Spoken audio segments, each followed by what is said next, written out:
Всем привет! Это мартовский стрим Зива. Ребята, попрошу заметить, что специально создали канал на Твиче, личный канал Зива, и на нем мы будем стримить, собственно, стримы Зива личные. Цель этого стрима — пообщаться с комьюнити. У комьюнити есть желание пообщаться с Зивом, задать ему какие-то вопросы, провокационные или не провокационные. У Зива есть желание на эти вопросы, собственно, поотвечать. Я на этот раз, так как у нас был большой перерыв, решил заранее немножко подготовиться. Как заранее, сегодня утром, днем запостил тему на форуме. Вот, мы позвали тех, кто на форуме заранее по моей созданной теме смог задать более-менее интересные вопросы. Правило еще напомню. Да. У нас новое правило в связи с понятными причинами введено. С одного спикера не более 5 вопросов. Что ж, давайте поговорим с первым человеком, которого никнейм Ермолай. Ермолай, здравствуйте. Да, здравствуйте, Александр. Приветствую, Евгений. Приветствую. Планируется ли у нас в игре что-нибудь для соло-игроков? Сессионки на пресетах у нас вроде как раз будут новые режимы такие. Там что-то типа гангейма планируется, вроде как. Каждый сам за себя, так что считает для соло-игроков. Соло-игроков никто не забывает. Скорее всего, до данжей выйдет, возможно, это очень неточно, еще одна штучка, которая, немножко разнообразит геймплей соло-геймерам. Вот про соло-игроков могу сказать так, что вот прям целенаправленное на них обновление, это все-таки, наверное, связанное с распределением по локациям. Вот это мы пока вроде как трогать не готовы. Потому что, сами видите, сейчас очень много есть манипуляций, которые даже при текущем онлайне не до конца не могут привести в порядок баланс на серверах, чтобы нужное количество свободы было против остальных. Поэтому тут все очень сложно и технически комплексно надо подходить. А так, в целом, я бы мог сказать, что Лиманск, если к Сиву утать как-то не через события, которые все видят на карте, то тогда тоже Лиманск будет более-менее дышать для соло-игроков. Будет ли у нас в игре возвращение Янова и Рыжего леса? В том виде, в котором были, явно не планируется, потому что они не могут же быть просто какими-то отдельными локациями, на которых делать можно непонятно что. Так как мы сами до конца не знаем иногда, что у нас реально будет в течение того же следующего года, кроме каких-то супер глобальных обновлений, то все, в любом случае, очень непредсказуемо, и мало ли, что нам взбрендит в голову сделать с Ядовым и Рыжим лесом. Но пока что у нас, я могу сказать, как и раньше на стримах говорил, что отсутствуют 2 локации на севере, которые должны были быть с аванпостами сверху и снизу, мид-локации. Вполне возможно, что туда могут всосать какие-то постройки типа РЛС. У нас билдеры, левел-дизайнеры, все эти ребята закончили перестраивать, собственно, обочину. Сейчас есть вариант куда-то их забросить. Будут ли они заброшены, чтобы делать эти боковые локации, либо есть какие-то другие, более приоритетные задачи, на которые бросятся силы билдеров. Знаешь ли ты об этом? И можешь ли ты об этом говорить? Я думаю, что я знаю об этом. Ты явно тоже знаешь об этом, но говорить мне об этом нельзя, потому что я уже заранее спрашивал.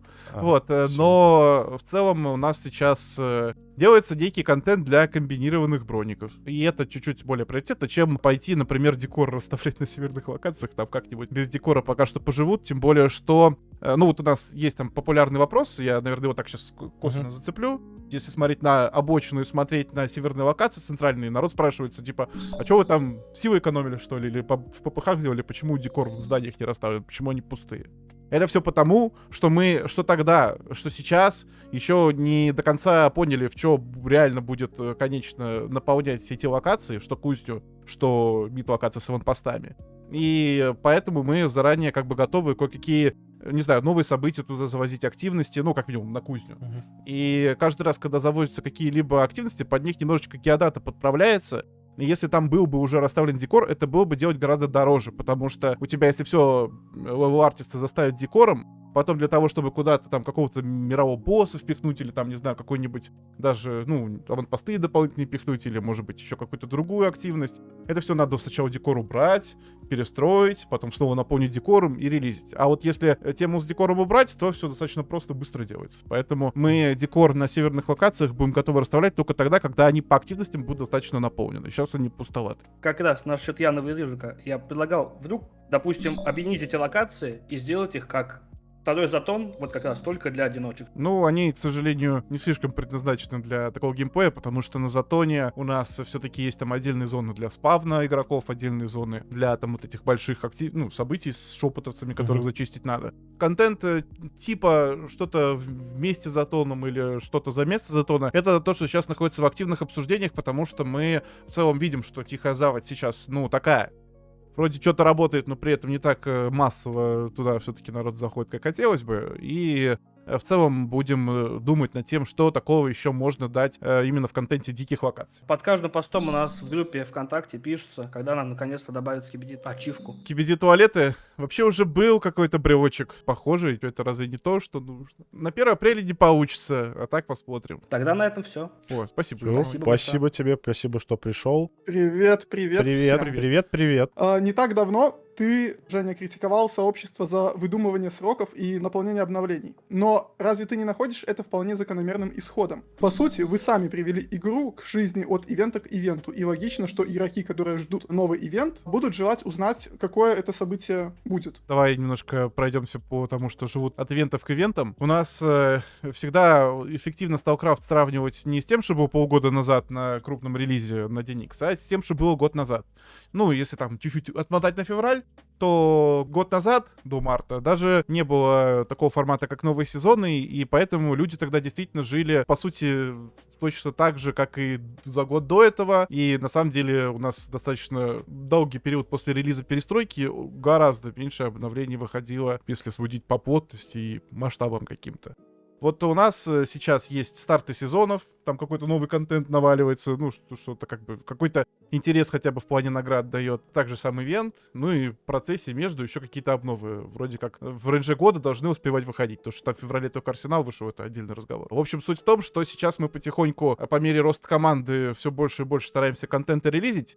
Но игрокам этого будет всегда мало. Они всегда будут пресыщаться очень быстро. Тут примерно как, не знаю, с играми в библиотеке в Стиме. Когда ты их много надобавлял, ты уже не знаешь, что чтобы поиграть, все как-то неохота и выгорел. Вот, по сути, и здесь как бы народ очень быстро пресыщается тем, о чем 2 года назад даже подумать, например, не могли, что каждые 3 месяца у них там будет новый мастерский ствол появляться. Какова нынешняя политика компании в отношении анонсов? Мы стараемся не ограничивать никак разработчиков в том, чтобы делиться новостями о том, над чем они работают. Если там кто-то только предварительно может о чем-то спросить, максимум можно или нет. А при этом разработчики сами, как бы, они вольны как делиться, так и не делиться, поэтому тут очень сильно от них зависит, хотят ли они лишний раз палить или не хотят связываться с раздутыми ожиданиями комьюнити.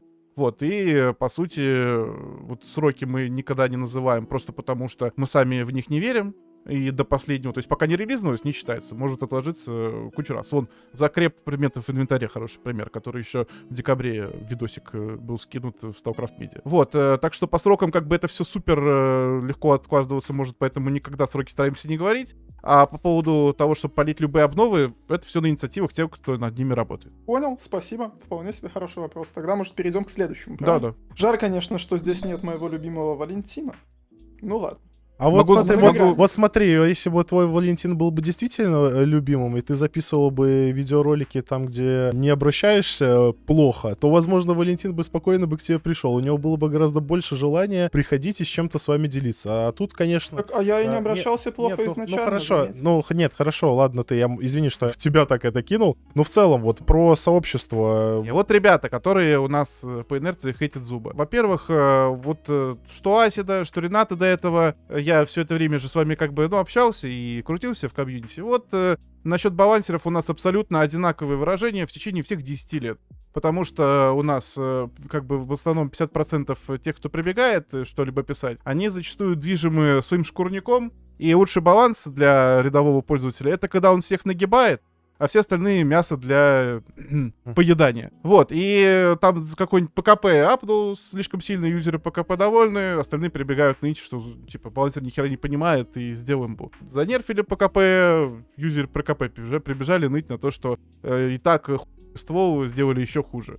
Вот, и в этом плане у нас претензии к зубу уровня двигает 0,5 туда, 0,5 сюда, это настолько 0 IQ претензий стада баранов, я просто поражаюсь, потому что просто чел потихонечку, чуть-чуть напильничком выправляет статки и смотрит по метрикам, типа, выровнялся там time to kill и так далее, или не выровнялся. А народ это определяет так, будто балансные правки должны быть каким-то развлекательным контентом для них, и он этими балансными правками обязан их чем-то развлекать.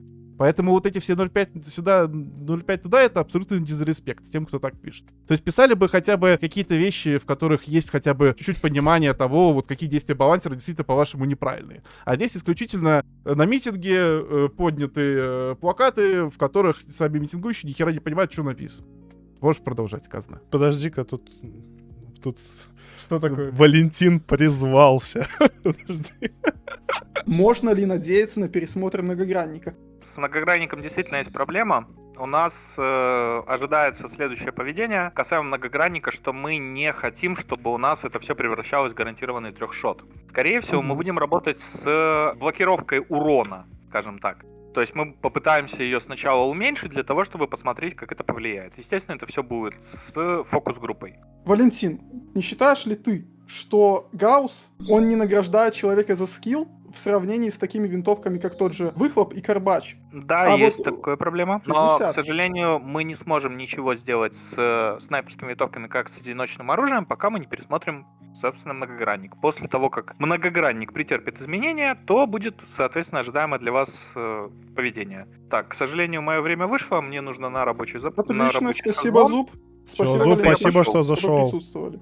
Угу. Ты говорил, что рейтинг елки 2025 это событие для ребят, что весь год фармили валюту. И да, количество подарков за реал было ограничено, однако никто не запрещал шейхам закупить запаски БП премиумы, продать их на аукционе и купить подарки с рук у игроков.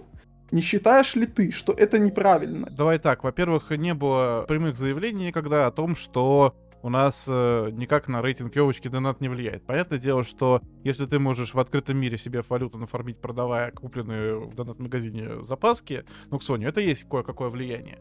Но при этом является ли в данном случае влияние доната решающим фактором для того, чтобы выиграть в рейтинге? Это не так. Вот я как позиционирую ёлочку в данном случае? Ладно, рейтинг, ну пусть кошельки зоны там соревнуются, у них там свои разборки, у кого больше доната было, у кого там больше игры на перекупстве и так далее. Но при этом надо понимать, что для обычных работяг это отличная возможность заработать на этих гонках больших кошельков. Да, подарки продавать. Да, и вот эти все, в основном, в массе своей, челы, которые... Я понимаю, если бы там, знаешь, из рейтинга там пришел бы кто-то и начал там разбираться за какую-то справедливость. Но в данном случае больше вой шел от буквально чуваков, которые и сами, казалось бы, в этом рейтинге не готовы участвовать, но при этом воют на то, что каким-то образом там донат влияет. Каждое обновление приносит в игру что-то новое и иногда ломает что-то старое. Вопрос, почему мелкие баги не фиксятся сразу же после добавления, ведь это не требует больших усилий? Ну давайте так, просто отвечу универсальным ответом, что вот тому, кто видит баг и он его раздражает, он думает по автоматам, что почему такой очевидный баг не могут пофиксить, это же так легко сделать. Вот, а потом, когда идешь с этим багом к человеку, который ответственен за его фикс потенциально может быть, он открывает свой бэклог, а там еще вперед 200 задач с такими же багами, и плюс еще одновременно с фиксом багов надо подготовить там будущую обнову к релизу, а все сроки горят. И в итоге, как бы, один единичный баг в отрыве от очереди смотрится, может быть, и не очень значительно, но когда он является одной циферкой там из огромной очереди в кучу-кучу-кучу других багов, тогда уже, ну, начинаешь подозревать, что, возможно, все из-за того, что в целом суммарно очень много на одном специалисте нагрузки. Спасибо вам, Так, ребята. хорошо, Пока, всё. чатик. Спасибо, пока. Все, всем пока. Вот, Так, по поводу, почему мало рук не решать. Вот у нас, допустим, растут доходы, все дела, но народ спрашивает, почему у вас нет такого динамического роста частоты апнов вместе с доходами? Ведь вы можете нанять больше людей, и геймдизайнеров, и программистов, и так далее. Ни хрена подобного. У нас огромный дефицит кадров на рынке труда, и ты куда деньги не неси, все равно тебе практически единичные компетентные кадры будут отзываться по определенным направлениям. Сейчас куча сталкрафтеров скажет, дайте мне, я буду работать Короче, ТГДшником за 15 давайте просто СБ. пройдемся по основным специальностям. Программист. У нас до сих пор меньше десятка программистов, которые работают над геймплеем, потому что у нас собственный движок, особые инструментарии работы, и буквально найти каждого программиста — это целое событие, потому что это нужны суперспецифичные люди, суперспецифичным уклоном, которых, ну, просто очень мало. То есть у нас нас ни Unity, ни Unreal Engine, у нас тут собственный костыльный велосипед под названием XB Engine. И у нас, как бы он написан, получается, на смеси Java, Kotlin и плюс C++ там у него есть. И там еще куча чего намешано. Сборная солянка, короче. Да-да-да, куча всего намешано, и в целом у нас, чтобы в движке разобраться, нужно очень много месяцев сначала специалисту потратить.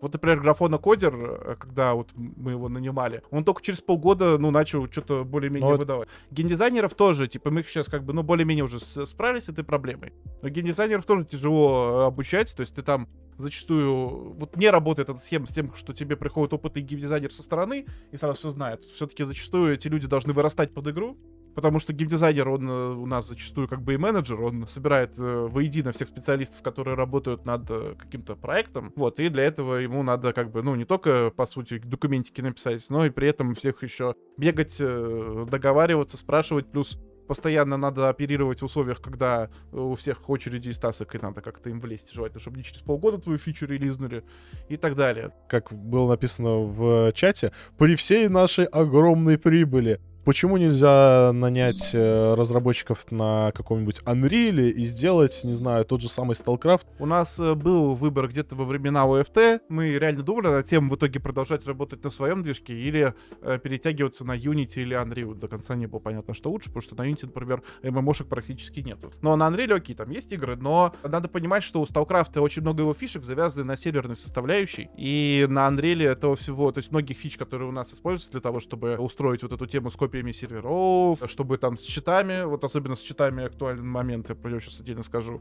В целом, да, конечно, я бы так сказал, везде все возможно при затрате определенных средств, и времени. Но на Unreal, если сейчас начать переносить StarCraft, то, это будет очень-очень много лет, и то не факт, что в итоге получится то, что надо. И плюс проблема читов тоже, на самом деле, актуальна. То есть у нас игра, мы в неком роде можем пользоваться особенностями тем, что у нас собственный движок, чтобы более эффективно бороться с читами. И на Unreal это было бы гораздо сложнее делать. И в будущем, в ближайшем, с развитием нейронок, я бы так сказал, что в целом развитие читов типа эмбота, оно может сильно шутеру жанров в целом угрожать, потому что, с ними будет все сложнее и сложнее бороться. И надо очень большое делать на это акцент и внимание. Поэтому сейчас, если бы у меня, знаешь, там был выбор внезапно, быстро достаточно перекинуться на Unreal или оставаться на собственном движке, я бы об этом трижды подумал, потому что не факт, что на Unreal мы сможем устоять против какой-нибудь в обозримом будущем нейронки, с которой будет тяжело бороться. Ромка, ты тут? Мир в страдании. Мир в страдании, привет. Программа поддержки медиапартнеров. Она должна вот-вот открыться вроде, потому что она уже, если что, все это время была, только закрытая для новых пользователей. И там меняли документацию, открывали новый кабинет медиапартнера, много чего меняли для того, чтобы ее в итоге открыть в достаточно скором времени. То есть вот скоро-скоро должны быть объявления. А набор для творчества от пластинки, там модели, текстурки, мэши и так далее, когда? Я понял, о чем ты. Ты имеешь в виду набор для творчества для того, чтобы CGI-ки делать? Да. Да, сейчас уже пластинка там собрал некую базу, это передали в CGI отдел наш. Там сейчас для изнанки делают ролик, поэтому это свободное от работы времени. Вот сейчас доделают изнанку, и я им напомню про эту тоску, должны закончить быстро достаточно.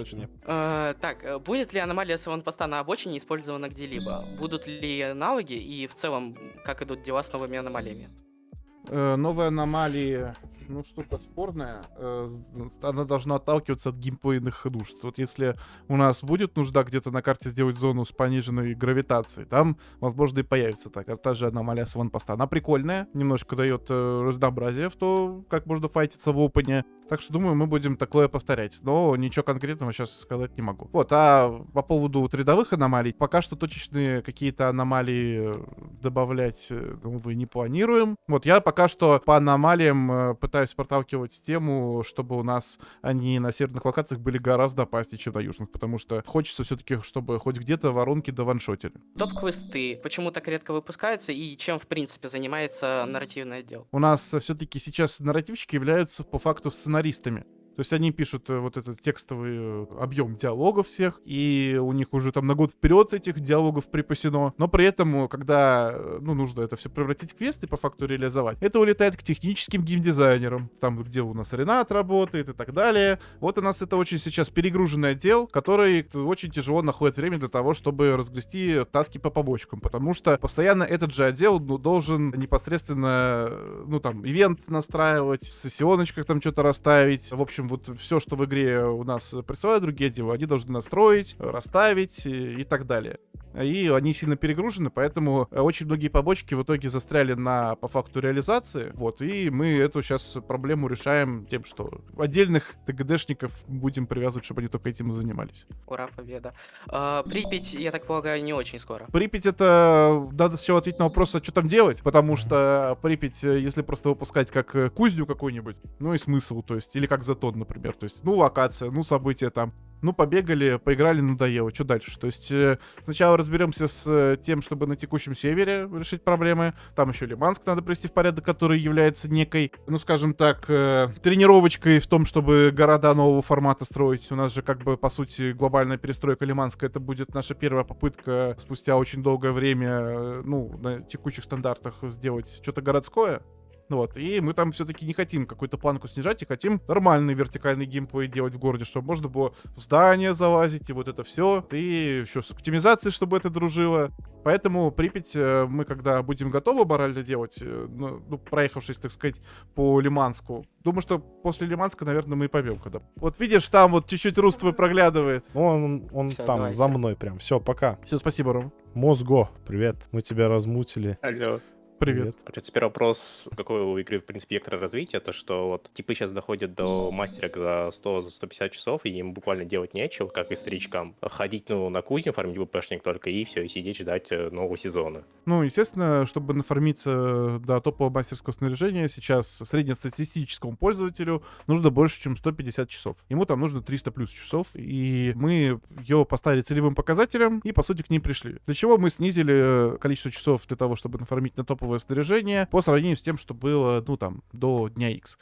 Потому что нам нужно больше онлайна в конкурентных активностях, которые рассчитаны на топеров. То есть, чтобы больше народу в КВ участвовало, чтобы больше народу участвовало в каких-нибудь, рассчитанных на топерах активностей, которые там будут в будущем появляться на Кузне, в Лиманске и так далее. Потому что зачастую все вот эти активности, которые там под видом эндгейма народ ждет, они все требуют нормальной конкуренции.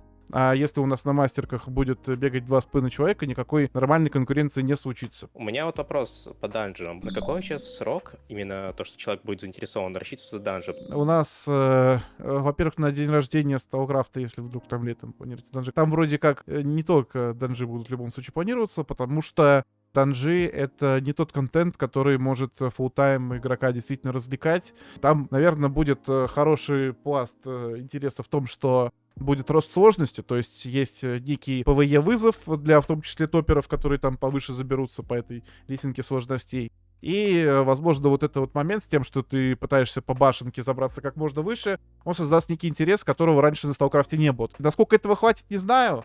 Но я бы не рассматривал данжи, как полноценный играбельный контент, который сможет на нон-стоп увлечь, на месяц. То есть его надо как-то порционно принимать, тогда будет нормально. Почему фракционные броники имеют разные статы? Если даже посмотреть на Карфагена, на целом отзывы людей, есть большое количество народу, которые понимают, что действительно, поинтереснее, когда статы разные, чем статы одинаковые. Всегда можно прийти к тому, чтобы всех уравнять, но все-таки балансеры хотят немного попробовать устроить хоть какую-то разницу в снарягах и через них как-то более-менее чуть-чуть подчеркнуть индивидуальность группировок, насколько это возможно. Золотой билет. Когда награды... К июлю готовим. Мы метим на день рождения Сталкрафта, потому что мы там сразу за 2 года можем раздать. Ну и в целом, подождите, чуть потерпите. Все-таки это не наш профиль делать что-то физическое, поэтому там все сложнее. Сейчас мы добавим замечательного человека Айлейн. Почему новые механики до открытого мира, арсенал сейфа с ключами, лишены глубины и играбельности? Потому что это все база, как обычно, на которой будет потом навешиваться все остальное. Вот, например, Арсенал. Логично же, что Арсенал — это буквально наша палочка-выручалочка для того, чтобы квестовые предметы начать хоть какие-то интересные делать. Ладно, квесты. В сигналы что-то сунуть, допустим, чтобы там, как в старые добрые, сразу цельная пушка заспавнилась, неисследованная, а не вот это вот собираем маячками по частям. Там, не знаю, какие-нибудь тайники что-нибудь засунуть. Любые активности, что-то там такое киндер-сюрпризовое засунуть. Вот. А по сути, Арсенал, он позволяет реально докачивать все эти пушки. И, ну, сейчас, если там мало что добавили, это не значит, что в будущем не будут добавлять больше. База, которая пришла к нам с Арсеналом, это получается ап пушки с одного тира на другой. Но в чем проблема? То, что, по сути, никакого нового контента она не завозит. Я бы понял бы, если бы я буду месяц сидеть в Арсенале, какие-то задачи выполнять, что-то приносить, получу что-то новое. А так получается, что его можно было бы избирать, просто добавив 2 единицы урона пушкам. Два момента по поводу Арсенала. Первое, просто так накинуть статы пушкам мы не можем, потому что Арсенал изначально задумка такая, что пушки типа руны, которые изначально невозможно им накинуть конкурентные статы, потому что они получаются через квесты, мы с помощью этой механики можем докачивать. И это не какой-то сам по себе типа развлекательный контент, это просто хорошая палочка-выручалочка на то, чтобы больше интересных наград сыпать с разной активности. Все. Вот по поводу позиционирования Арсенала каким-то нереальным контентом и так далее. У нас, по сути, со стороны разработчиков на официальных ресурсах не было в течение вот этого года никаких громких анонсов Арсенала, каких-то громких пафосных рассказов о том, какая это будет механика. У нас все, что было в течение года, это, по сути, Зуб просто с игроками в своей теме на форуме общался. А куча различных, ну, ютуберов, тиктокеров и так далее, все его слова каждый, типа, надирали и выкладывали как, типа, такое сенсационное видео. И в итоге это как-то вот как снежный корм накрутилось, в чем мы виноваты, что мы это вовремя как бы не остудили и не сказали вовремя, что, ну, типа, да, вот там ничего такого прям не надо ждать супермасштабного. Но, тем не менее, по сути, единственное вот по стороны нас был, это то, что прямо перед релизом, шутка неудачная Рената в теме на форуме по поводу, что мир не будет прежним, что мы ее вовремя не остудили, которая вообще не была посвящена анонсу Арсенала. Он просто пересказал тему на форуме, в которой он ответил. Потом, в итоге, это подхватил народ, мы это вовремя не остудили, и это вылилось во что вылилось. Но все слова вот про то, что Арсенал как-то раздували, типа, пытались сделать из него какую-то обнову, это просто людей, которые нихуя не проверяли первоисточник. Легендарные предметы — эталоны. Почему вместо «я хочу играть, чтобы получать крутую вещь», теперь мне просто надо ждать 1 год? У нас в феврале вот проводился вброс от разработчиков вещей на аукционе, и там некоторые вещи, которые вбрасывались, они только на аукционе и будут в итоге появляться. То есть в любом случае будут какие-то чисто аукционные штуки, которые только трайхардом и фармом валюты можно взять. Ну и в елочке тоже. Вот. А штурму мы решили позиционировать как вот такую награду все-таки более справедливую для тех, кто не просто год заходил в игру и что-то делал. Там, по сути, надо каждый БПшник до конца отфармить. И да, БПшник там в какие-то сезоны типа зимнего фармился слишком быстро, но это не всегда так будет. И БПшник все-таки должен фармиться чуть посложнее. И, по сути, в течение года каждый сезон отфармить полный БПшник, это должно быть достаточно, ну, без доната, должно быть достаточно непростая задача, еще не считая то, что тебя постоянно соблазняют различными временными предложениями по дороге типа Arctic Safe, который, кстати, вроде как пропадет из предложения в следующем акте. Вот, у нас по статистике очень многие ребята соблазнялись, и не так много прям народу дотерпело до конца и сохранил свои талоны для штурма. По поводу тех же патронов убежища, они слишком дорогие, они бесполезны в нынешних реалиях. Валентин? Костанули зубы. Касаемо патронов и так далее. Несомненно, крафт патронов будет переосмысляться и в том числе в сторону упрощения, для того, чтобы было проще с ними работать. В том числе вот Firesnake, геймдизайнер, который отвечает в основном за QoL фичи, в общем, обсуждали мы с ним все возможные QoL фичи, которые будут касаться распаковки патронов, для того, чтобы крафтовые патроны больше смысла заимели. Вот. Касаемо того, что крафтовые патроны не наносят больше урона и т.д. т.п.